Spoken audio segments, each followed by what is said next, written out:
Pemirsa, beberapa hewan dipelihara karena menghasilkan sesuatu yang berguna bagi manusia. Biasanya manusia memelihara atau membudidayakan hewan untuk diambil dagingnya atau memakai tenaganya untuk membantu keperluan manusia. Namun beberapa hewan berikut ini ternyata menghasilkan sesuatu yang bernilai sangat tinggi dan berharga mahal bagi manusia.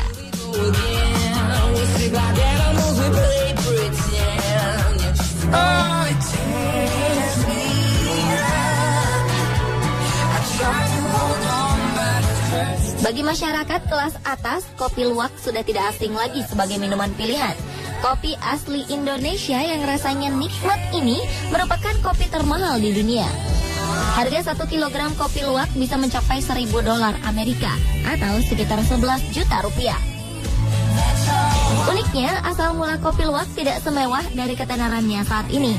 Dimulai pada zaman penjajahan Belanda, ketika itu orang-orang pribumi dipaksa untuk menanam tanaman komersial yang ditentukan Belanda. Salah satu tanaman yang harus ditanam adalah bibit kopi Arabica yang didatangkan dari Yaman. Selain memberlakukan tanam paksa, Belanda juga melarang petani pribumi untuk mengkonsumsi buah kopi karena harga jualnya yang mahal. Suatu hari, seorang pekerja di perkebunan memperhatikan seekor luwak yang senang dengan biji kopi mengeluarkan kotorannya. Ternyata dalam kotoran luwak tersebut terdapat biji kopi yang masih utuh dan tidak tercerna. Pekerja tersebut kemudian memungut kotoran itu dan mencucinya, lalu mengolahnya menjadi sebuah minuman. Ternyata rasanya sangat nikmat dan beraroma khas. Kabar ini tercium oleh pemilik perkebunan yang merupakan warga Belanda. Ia pun akhirnya memasarkan kopi luwak ini dengan harga yang mahal karena proses pembuatannya yang tidak lazim itu. Hewan luwak memang senang sekali mencari buah-buahan yang masak sebagai makanannya, termasuk buah kopi. Indera penciumannya yang peka membuat luwak pintar memilih buah kopi yang berkualitas baik. Karena sistem pencernaannya yang sederhana, luwak tidak bisa mencerna biji kopi yang sangat keras. Biji tersebut pun keluar bersama dengan kotorannya. Biji kopi yang keluar bersama kotorannya ini dipercaya sebagai biji kopi kualitas terbaik. Karena selain telah diseleksi oleh luwak, biji kopi ini juga melalui proses fermentasi alami dalam sistem pencernaan luwak. Harga biji kopi luwak yang mahal membuat petani kopi pun beramai-ramai membuat penangkaran luwak untuk menghasilkan biji kopi ini. Namun karena itu muncullah kontroversi. Pihak pemerhati hewan keberatan atas penangkaran luwak karena luwak terbiasa hidup liar di hutan. Selain itu, luwak tidak melulu makan buah kopi, tetapi juga buah-buahan yang lain. Sementara di penangkaran, luwak dipaksa memakan buah kopi untuk diambil bijinya. Di sisi lain, peternak luwak beralasan penangkaran luwak bisa menambah pendapatan negara karena hasil ekspor kopi luwak. Namun sekarang kopi luwak mendapat saingan baru, yaitu kopi dari kotoran gajah. Kopi dari kotoran gajah bisa mencapai harga $1.100 per kilogramnya, atau sekitar 12.100.000 rupiah setiap kilogramnya.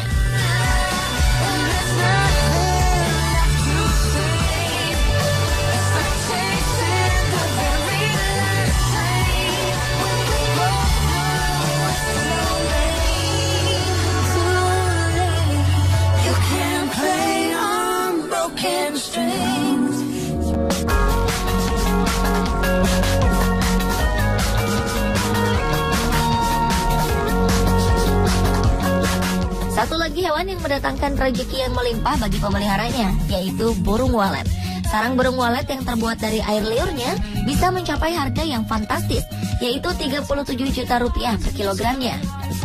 Sejak zaman Kaisar Cina, masyarakat di sana percaya bahwa dengan mengkonsumsi sarang burung walet yang dijadikan sup dapat membuat kita berumur panjang.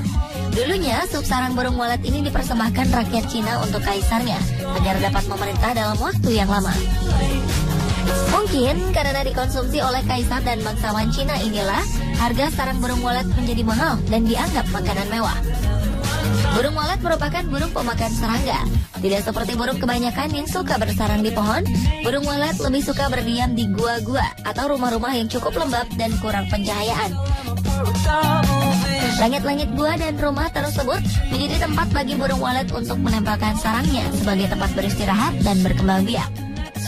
Burung walet membuat sarangnya dari air liurnya sendiri. Jika dihembus angin, air liur tersebut akan mengeras dan membentuk sarang yang nyaman bagi burung walet. Kandungan nutrisi yang terdapat pada sarang burung walet ini adalah protein yang cukup tinggi serta kandungan mineral seperti kalsium, kalium, fosfor, nitrogen, natrium, dan zat besi. Kandungan ini membuat sarang burung walet memiliki banyak khasiat bagi kesehatan dan kecantikan. Karena menguntungkan, penangkaran walet pun semakin menjamur di Indonesia. Hal ini membuat sarang walet tidak lagi langka dan sulit didapat. Banyaknya penangkaran walet membuat harga walet saat ini jatuh sampai hanya berharga 5 juta setiap kilogramnya.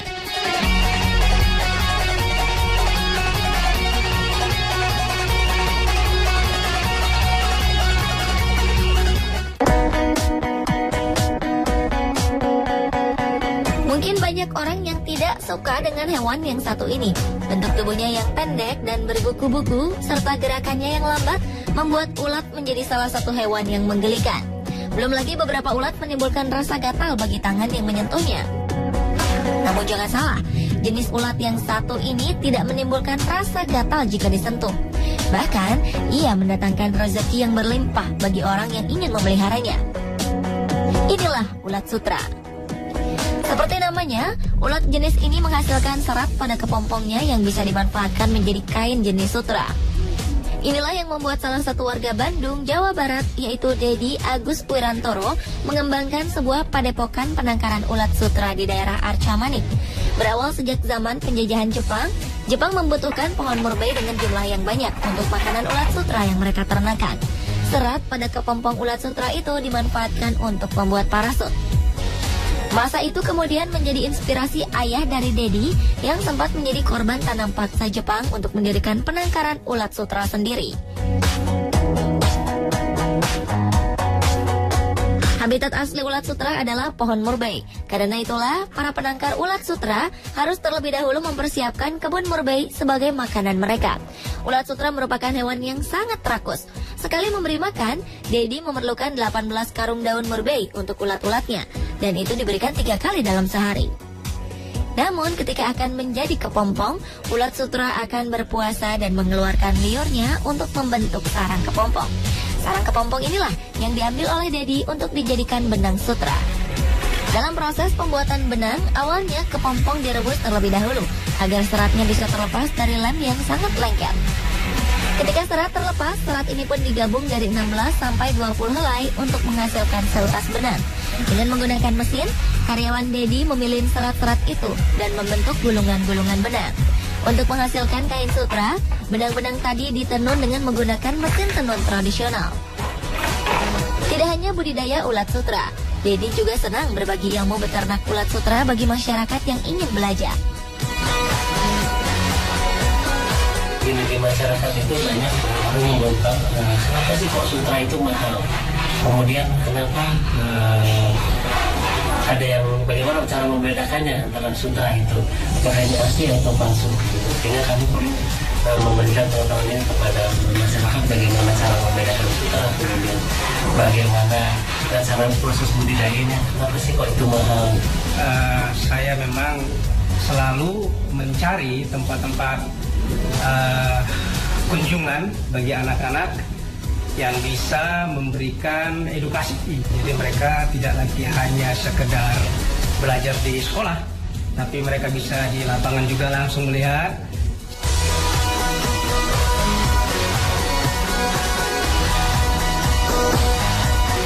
Pemirsa, itulah hewan-hewan yang menghasilkan sesuatu yang dapat berharga mahal bagi manusia.